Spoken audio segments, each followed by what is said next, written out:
Indo British advanced pain clinic నొప్పి మాయం surgery దూరం ఫర్ అపాయింట్మెంట్స్ 9155515563 ఎంత ఎవరో ఏదో అనుకుంటారేమో అనేది లేదు. నాకు కావాల్సింది ఏంటంటే ఆయన బాగా నేను చూసుకోవాలి, అదొక్కటి ఆలోచించేదాన్ని నేను ఎక్కువగా. మీరు క్యారియర్ కట్టి పంపించేవారా షూటింగ్ అన్నిటికీ? బాగా పెద్ద క్యారియర్, అందరూ ఓల్డ్ మంది ఉంటారు. అది ఎప్పుడు క్యారేజ్ వస్తుందా అని అక్కడ మేడం ఎప్పుడు పంపుతారని ఎదురు చూస్తూ ఉండేవారు అక్కడ. అందులో మీ రాజుల వంటకాలన్నీ కూడా చాలా రుచిగా ఉంటాయి కదా. చేపల పులుసు, బిర్యానీ, రొయ్యల కూర, అన్ని టేస్టే. అందులోకి ఈ సీజన్లో వచ్చే పులుసు, చేప పులుసు అంటే అవునవును చాలా కృష్ణరాజు గారికి, ప్రభాస్ గారికి ఇద్దరికి ఇష్టం అండి. ఇంకా ఈస్ట్ వెస్ట్లో మంచి చేప పడింది అంటే మన ఇంటికి వచ్చేయాలి. అది కృష్ణరాజు గారు ఏమో, నాకు కృష్ణరాజు గారే నేర్పించారు. మాకు అటు ఆంధ్ర సైడు ఆ పులుసు చేప అది అంత తెలియదు మాకు. మాకంతా అటు సీ ఫుడ్ ఎక్కువ అలవాటు మాకు. మాకు అటు అదే అలవాటు అనమాట. ఏది వంజరం చేపని, కోనేరు చేపని, ఆ టైప్ ఆఫ్ మేము ఎక్కువ. కానీ ఇటు రాజుగారి వాళ్ళు అయితే ఇంకా అన్నీని వాళ్ళకి ఏ సీజన్లో ఏ ఫుడ్ వస్తుందో ఆ సీజన్ ప్రకారంగా తిన్నాం. అది ఈ సీజన్లో వస్తుందండి పులుసు అని, చాలా ఫేమస్ అది. అవును, అదే తండ్రి కొడుకులు ఇద్దరికి ఇష్టం. ఆ కృష్ణరాజు గారు నాకు నేర్పించారు అది ఎలా చేయాలి ఏంటి. బాబుకి పులుసు చేయాలి అంటే ఇంకా ఆయన హడావిడి చూడాలి అనమాట. పెద్దబాజీ ఈరోజు నాకు చీట్ డే, ఈరోజు తినేస్తాను అంటున్నప్పుడు డైట్ చేస్తారు కదా, అంతే. ఇంకా పులుసు చేప తయారు చేయించేసి అది ఒక వీడియో కూడా చేశాను నేను. అప్పుడు ఏంటంటే రుచి చూసేవారు కాదు, స్మెల్ ఉప్పు సరిపోయిందో లేదో వాసనతో చెప్పేసి ఉప్పు సరిపోయింది. అదే సంపూర్ణమైన అన్ని సంపూర్ణమైన జీవితం అంటే కృష్ణరాజు గారేనండి. బాబు కూడా అదే అంటారు, అబ్బా ఎవరికైనా కూడా అలాంటి జీవితం రావాలి అంటే ఎన్ని ఉడుదుడుకులు ఉన్నా ఏమున్నా మనిషిలో కళ్ళల్లో కనబడడం ఎప్పుడా హ్యాపీనెస్. ఎవరైనా వస్తే భోజనం పెట్టడం. ఇంకా ఏంటంటే ఆయన ఫ్రెండ్స్ అలా లండన్ డాక్టర్స్ అందరూ ఫ్రెండ్స్ ఎప్పుడైనా ఇండియా వచ్చినప్పుడు, హైదరాబాద్ వచ్చినప్పుడు కృష్ణరాజు గారు మీ ఇంటికి వస్తున్నానంటే ముందు వాళ్ళని అడిగి తెలుసుకుంటారు, మీరు ఏం తింటారు, మీరు మటన్ ఇష్టమా, మీకు చికెన్ ఇష్టమా, అలా అవి వాళ్ళకి ఇష్టాన్ని తెలుసుకుని అవి నాతో తయారు చేయించి పెట్టించి ఆయనే స్వయంగా వడ్డించాలి. మళ్ళీ కొంతమంది కాంబినేషన్, మా ఇంట్లో బిర్యానీ పులావ్ రసం అంటాం, రసాన్ని కూడా ఒక స్పెషల్గా చేస్తాం. ఆ కాంబినేషన్ చాలా బాగుంటుంది, పులావు రసం కలిపి. చాలా మందికి తెలియదు కదా. అవునవును. ఆయన తిని ముందు కొంచెం పులావ్ వేసుకోండి, అందులో కొద్దిగా చేపల పులుసు వేసి ఇంత రసం వేసుకొని తినండి అంటే ఆ టేబుల్ మీద వాళ్ళకి వంట అక్కడికక్కడ తయారు చేసి పెట్టేవారు అనమాట. అంత ఇష్టం పెట్టడం, అంత ఇష్టం, అంత ఇష్టం అండి. వాళ్ళు తింటూ ఉంటే ఆ కళ్ళల్లో ఆనందం అసలు మామూలుగా కాదు. సో శ్యామలాదేవి గారు, మీకు అంత ఇష్టపడి మీరు అంటే మీరు అరేంజ్డ్ అయినా కూడా పెళ్ళి ఒకలా చూస్తే ఇష్టపడి చేసుకున్నట్టే మీరు. ఎందుకంటే మీరు వారి పరిస్థితి నుంచి ఇష్టము అన్నీ లేదు, నాకంటే పెద్దవారైనా నాకు ఇష్టం అని చేసుకున్నారు. వారు కూడా మీ గుణం తెలుసుకుని చేసుకున్నారు కదా. మీకు ఏం కొని పెట్టారు పెళ్ళయ్యాక? అలా ఉండేదా షాపింగ్, లేకపోతే మీరే వెళ్ళి చేసుకోవడమేనా? నా ఇష్టం అనమాట, నాకు ఏది కావాలన్నా. ఫస్ట్ టైం మాత్రం నా మ్యారేజ్ అయ్యాక కృష్ణరాజు గారు ఢిల్లీ వెళ్ళారు.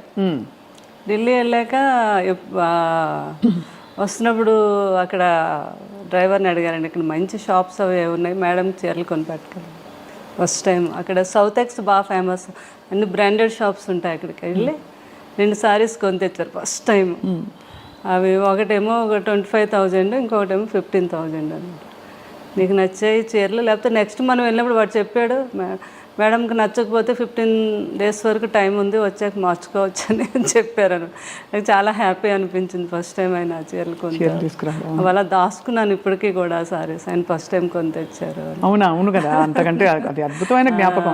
అవునండి. అదే ఆయనకి విదేశాలు అది వెళ్ళినప్పుడు అప్పుడు ఫారెన్ సామాన్లు, ఫారెన్ వెళ్తే కొన్ని తేవటం, ఇక్కడ ఇవ్వటం అది పెద్ద గొప్ప కదండి ఆ రోజుల్లో. అవును, కృష్ణరాజు గారు ఎక్కువ వెళ్ళేవారు లండన్. అది ఏ సంవత్సరం ఇది అంటే లండన్ వెళ్ళింది ఎక్కువ ఫారెన్ ట్రిప్స్? కృష్ణరాజు గారు చాలా అప్పుడు ఫస్ట్ సీతాదేవి గారు ఉన్నప్పటి నుంచి అలవాటు అంటండి. లండన్ వెళ్ళి 1 month సమ్మర్ వస్తే అక్కడ ఒక హౌస్ తీసేసుకొని 1 month అక్కడే ఉండి బాగా ఫ్రెండ్స్తో అందరితో స్పెండ్ చేసి వచ్చేవారండి.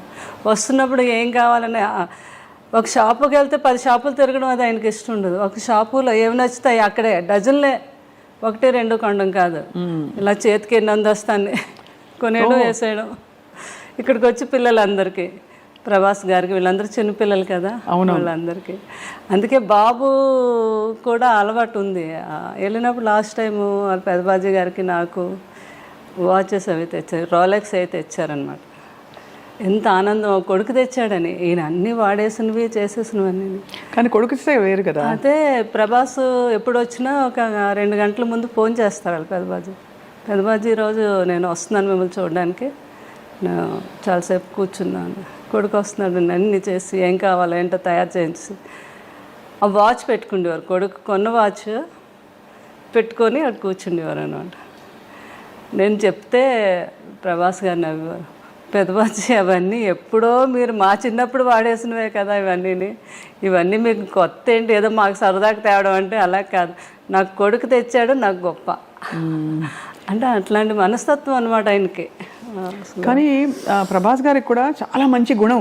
అయ్య బాబా, అంత మంచి గుణం అంటే మాట తీరులో మర్యాద ఇవన్నీ కూడా ఖచ్చితంగా కృష్ణరాజు గారి ప్రభావం చాలా ఉంటుంది కదండి. అసలు ఆయన కూడా అనేవారు, పెదబాజీ నాకు చాలా వరకు అంతా మీ పోలికే, అదే మీ గుణాలే వచ్చాయి, కొంచెం మొగమాటం ఒకటే నాకు ఎక్కువ చాలా మొగమాటం అండి. అంటే ఎక్కువ ప్రజల్లో అదే బయటకు వెళ్ళడం అని అదని. కృష్ణరాజు గారికి అలా కాదు, పాలిటిక్స్ లో కూడా ఉన్నారు కాబట్టి స్వభావం కూడా కొంత అవుట్ గోయింగ్ ఆయన. అంటే ఒక చార్జ్ తీసేసుకుని వెంటనే అందరినీ కంఫర్టబుల్ చేసేసే టైపు వ్యక్తిత్వం వారిది కృష్ణరాజు గారు. చాలా ఏదైనా కూడా కష్టాన్ని తెలియకుండా ఏదైనా ఉంటే ఆయనలో ఆయన ఉండి దాన్ని కూడా తెలియపరచుకుంటా హ్యాపీగా ఫ్యామిలీతో ఎంజాయ్ చేయటం, ఎవరిని ఇబ్బంది పెట్టకపోవటం. అంటే దేన్ని మిస్ అయ్యేవారు కాదు. ఆయన 2 పడవల మీద ప్రయాణం కదా, ఒకటి పొలిటికల్, ఒకటి సినిమా. అవును. కానీ ఇద్దరిని కూడా బ్యాలెన్స్ చేసుకుంటూ వచ్చారు ఈ రోజుకి కూడా. కరెక్ట్. వాళ్ళందరూ ఇప్పుడు నాకు కూడా ఉన్నారు, అది నా ఆనందం. ఎవ్వరు కూడా ఒకరు దూరం అవ్వలేదు. అందరూ అంటే సినిమా ప్రపంచంలో ప్రపంచం అనేండి, అటు పొలిటికల్ అందరూ టచ్ లో ఉంటారా? అందరూ టచ్ లో ఉంటారు. ఇప్పుడు సినిమా మాలో ఉన్న వారంతా కూడా చాలా రెస్పెక్ట్, కృష్ణరాజు గారికి అయితే ఎలా అయితే రెస్పెక్ట్ ఇస్తున్నారో అదే. మన బాలకృష్ణ గారు ఆయన ఫిల్మ్ ఇండస్ట్రీకి వచ్చి 50 years అయింది, ఫంక్షన్ అయింది. అవును. అయినందుకు ఫోన్ చేసి అయినా మీరు వస్తే కృష్ణరాజు గారు వచ్చినట్టు, నాకు పెద్ద ఆయన అంటే చాలా గౌరవం, వచ్చి మీ ఆశీర్వాదం ఇవ్వండి అని ఆయన ఫోన్ చేయటం. అలాగే మురళీమోహన్ గారు, ఎవరైనా అందరూ. తర్వాత మన కృష్ణ గారు వాళ్ళ ఇంట్లో వాళ్ళ తమ్ముడు పిల్లలు వాళ్ళందరూ కూడా మ్యారేజ్లు అయితే అన్నిటికీ నన్ను పిలవటం చాలా ఆనందం అనిపించింది. వారందరూ నాకు ఆ రెస్పెక్ట్ ఇవ్వటం అది. అలాగే రాజకీయంలో ఈస్ట్ గోదావరి, వెస్ట్ గోదావరి ఈ రోజుకి అందరూ మేడం మేడం మా మేడం గారు అంటారు. అవును, ఉంటుంది కదా ఆత్మీయత, ప్రేమ వాళ్ళకి. మీరు అది నిలబెట్టుకుని అద్భుతంగా వారిని చూసుకోవడమే కాకుండా కూడా కృష్ణరాజు గారితో అలవాటు ఉంది నాకు. అన్నిటికీ మీరు వెళ్ళడం అంటే ప్రతి ఒక్కరిని పలకరించడం, మాట్లాడటం, ఎవరిని మర్చిపోవడం అంటే ఈ రోజుకి లేదు అసలు. ఆ రోజు నుంచి ఇది అందరూ బాగా ఆ రెస్పెక్ట్ ఇప్పటికీ. బాబు కూడా అంటే కృష్ణరాజు గారు ఎలా అయ్యాక బాగా డిప్రెషన్లోకి వెళ్ళామండి నేను పిల్లలు. అసలు ఇంకా లేవలేమేమో అన్నంత పరిస్థితి అది. ఇంకా అసలు అలాంటిది ఆ టైంలో బాబు బాగా సపోర్ట్ చేస్తారు. బాబు ఒకటే మాట అన్నారు ఒకరోజు, మీకు పెదబాజీ అంటే చాలా ఇష్టం, ఆయన ఎక్కడికే వెళ్ళలేదు, మన దగ్గరే ఉన్నారు, సంపూర్ణమైన జీవితం అనుభవించి ఆయన మన దగ్గరే ఉన్నారు. ఇప్పుడు మీరు బాధపడ్డారు, రోజు బాధపడుతున్నారు, డిప్రెషన్లోకి వెళ్తున్నారంటే ఆయన నమ్ముకొని ఎంతోమంది ఉన్నారు, వాళ్ళందరికీ మళ్ళీ మీరు పెదబాజీ ఉన్నట్టుగా చూపించాలి కదా. ఎందుకంటే మీరు బాధపడితే ఎవ్వరూ మీ దగ్గరికి రారు ఒకరు కూడా. అప్పుడు పెదబాజీ మన దగ్గర లేనట్టే కదా.